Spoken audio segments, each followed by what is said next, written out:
마이산을 가운데 두고 동쪽으로 금강이, 서쪽으로 섬진강이 흘러갑니다. 전북 동부 중심에 위치한 천혜의 고원은 이러한 지리적 특성으로 삼국의 힘이 뻗어나가는 교차점이자 회합점이었습니다.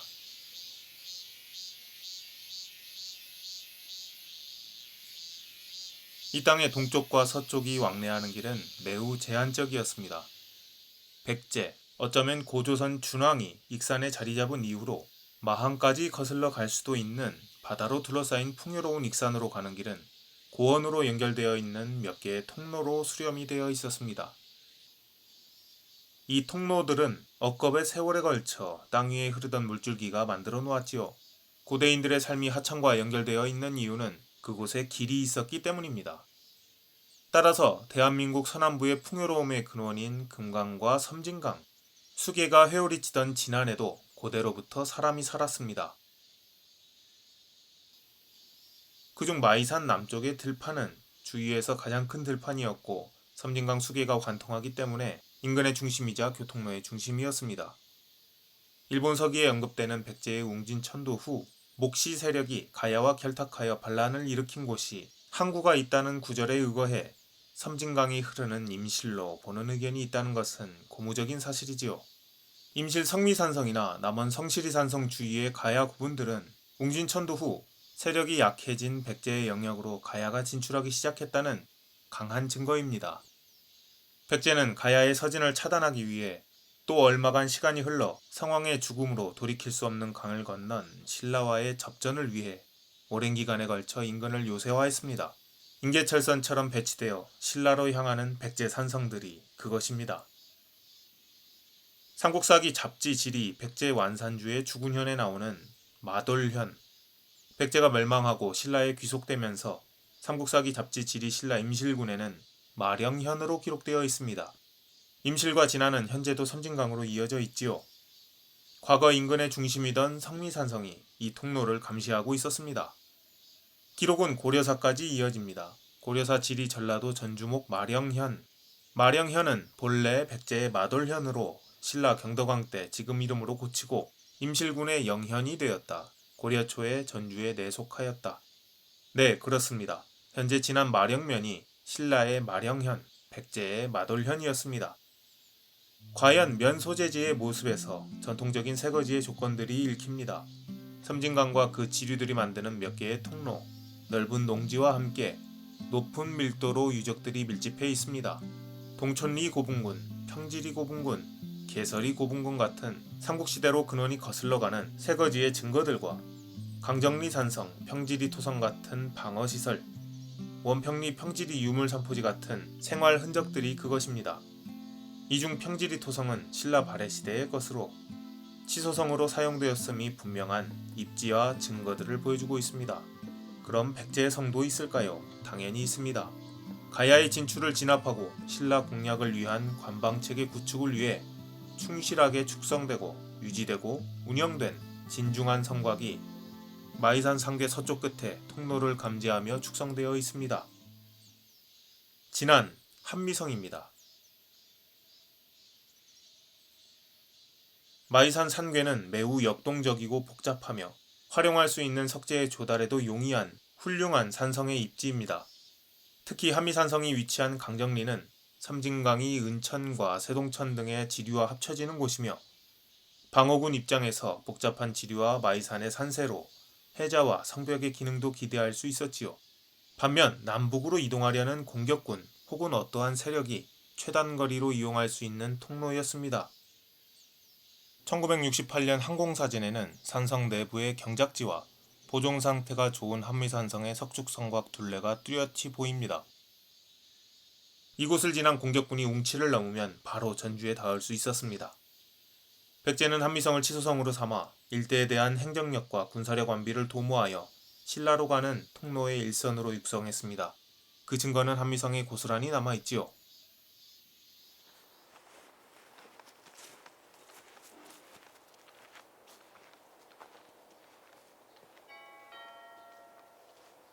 이곳은 강정리에서 시작되는 광대봉 등산로 입구입니다. 한미성으로 올라가는 길은 마이산 광대봉 등산로 초입입니다. 어느 정도 경사가 있는 오르막길을 잠깐 지나 10분, 전방에 무너진 성돌이 나타날 무렵 수없이 많은 와편이 밟히기 시작합니다. 그럼 한미산성입니다.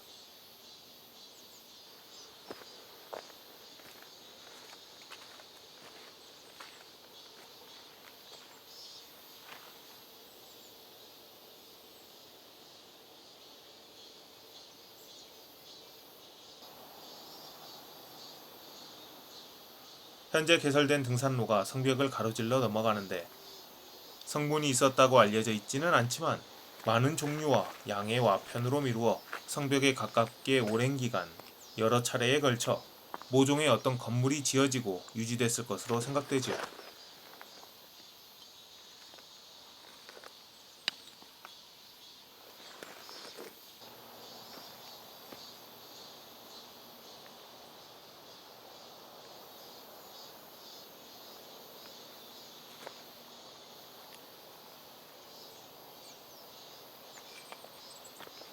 성 안으로 들어서면 꽤 넓은 평탄한 지형이 드러납니다.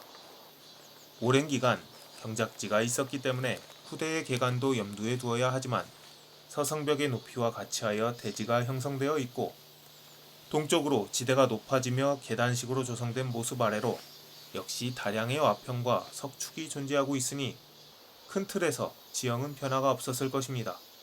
그러나 한국전쟁 후 항공사진에서 경작지가 확인되고 일제강점기 지도에 밭이라 표시되어 있으니 경작지로 이용된 시기는 꽤 길었습니다.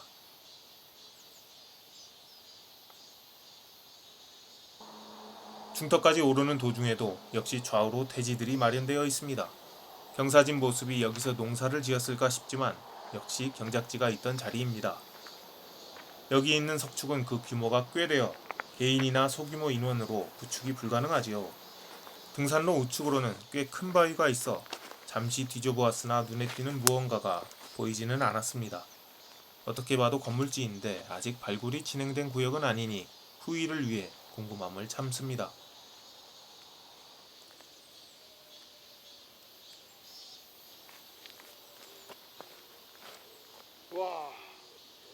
새를 벗삼아 잔존 구간이 양호한 북쪽과 동쪽 성벽을 향해 오릅니다. 역시 수많은 종류, 수많은 양의 와편이 좌우로 가득합니다. 심지어 꽤 온전한 크기의 와편입니다. 정상부에 많은 수의 건물이 있었던 것을 반증하는 것이겠지요. 양은 그렇다 해도 종류가 이렇게 다양하다는 것은 한미산성을 운영한 세력이 오랜 기간 의지를 가지고 꾸준하게 시설을 확충하고 운영해 갔다는 반증일 것입니다. 그만큼 백제는 한미산성을 중요한 곳으로 여겼을 터입니다. 그네들이 이곳을 부르던 이름이 마돌성이었을까요? 마이산이 말의 귀를 닮아서 마이산이라 했다고 하지요. 그 유래는 최소한 백제로 거슬러감이 확실할 것입니다. 동쪽을 바라보는 말의 산세는 백제인들에게 귀감이 되었을 것이며 후에 이곳에 당도한 후신을 자처한 이들에게도 마찬가지였을 것입니다.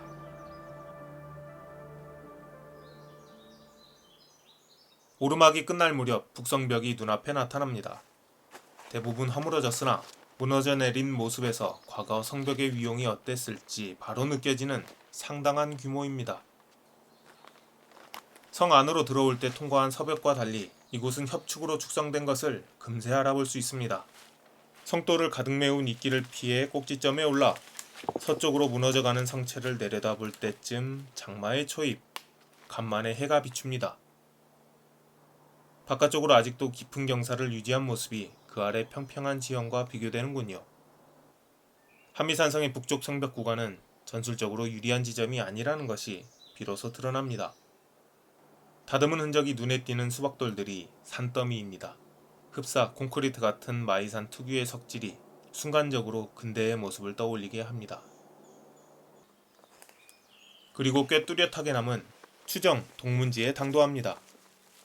일반적인 경우보다 폭이 넓고 성문 뒤쪽으로 근대에 만들어둔 듯한 성열이 있어서 의문이 들기도 합니다만 바로 옆에 장대지와 함께 전방의 골짜기로 가려진 곳이라 아군의 공격 기동이 노출되지 않는 전술적으로 유리한 지형임에 틀림없어 정황상 성문으로 보는 것이 타당합니다. 백제가 성문을 두는 위치와 유사한 성격을 가진 데다 한미산성의 적방향은 동남쪽이고 남쪽은 은천, 서쪽은 섬진강으로 둘러싸여 있으니 전술적으로 성문이 필요한 위치입니다.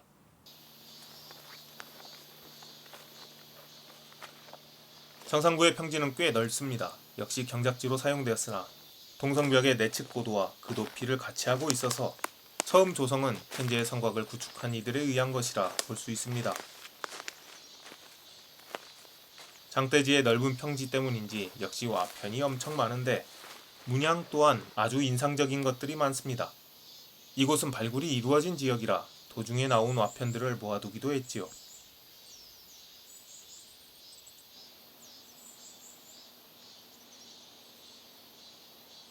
그리고 여기 한미산성 성벽이 100m가량 온전하게 남아있습니다. 거칠게 다듬은 돌들을 꽤 높이 쌓았는데 아직도 가장 높은 곳은 5m가 넘습니다. 경사지 꼭대기에 성벽을 약간 뒤로 눕혀 쌓았고 배부른 곳도 거의 없어 축성 세력의 기술 수준을 여실히 확인할 수 있습니다.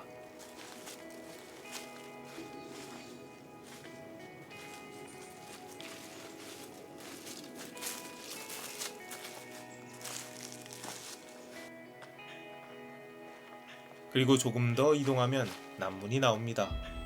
흔적이 매우 뚜렷하여 성벽의 단면이 그대로 남아 있습니다. 이곳도 발굴 조사가 이루어진 곳이지요. 개거식 성문으로 능선 바깥쪽에 설치되는 일반적인 백제의 방식과 다르게 능선 끝에 자리하여 외부에 노출되어 있습니다. 따라서 치소성으로 잘 보이는 곳에 주출입문으로 사용하도록 의도적으로 배치한 성문으로 봅니다. 개거식이니 백제 때 초축된 것으로 보고 있습니다. 이후 개축을 통해 평면 동쪽이 오각형으로 변화하지요. 전투 상황을 대비한 것으로 보입니다. 한미산성은 현재 4번의 시굴 발굴 조사가 진행되었습니다. 주 발굴 지역은 서쪽 최하부 집수지가 있었을 것으로 예상되던 지역과 가장 높은 추정 장대지였지요.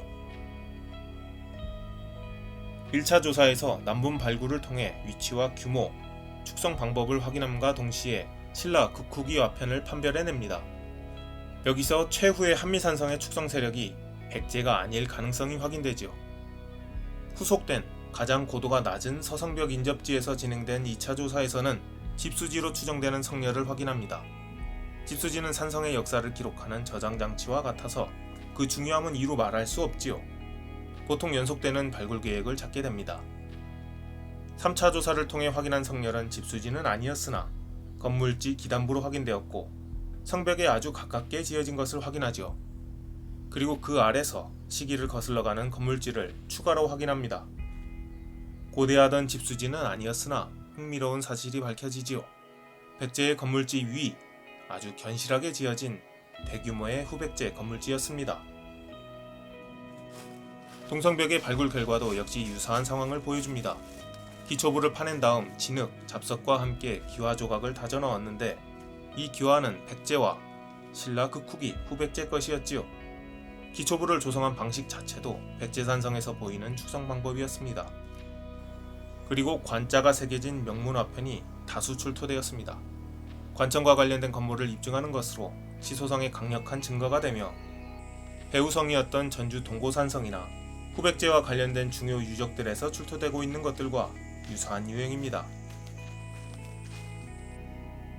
남문의 동쪽 오각형 개축 정황과 함께 발견되는 다수의 후백제 와편들과 함께 모든 결과는 이곳이 완산주를 방어하는 후백제의 거점으로서 매우 중요하게 유지되고 관리된 성곽이었다는 것에 수렴되고 있습니다.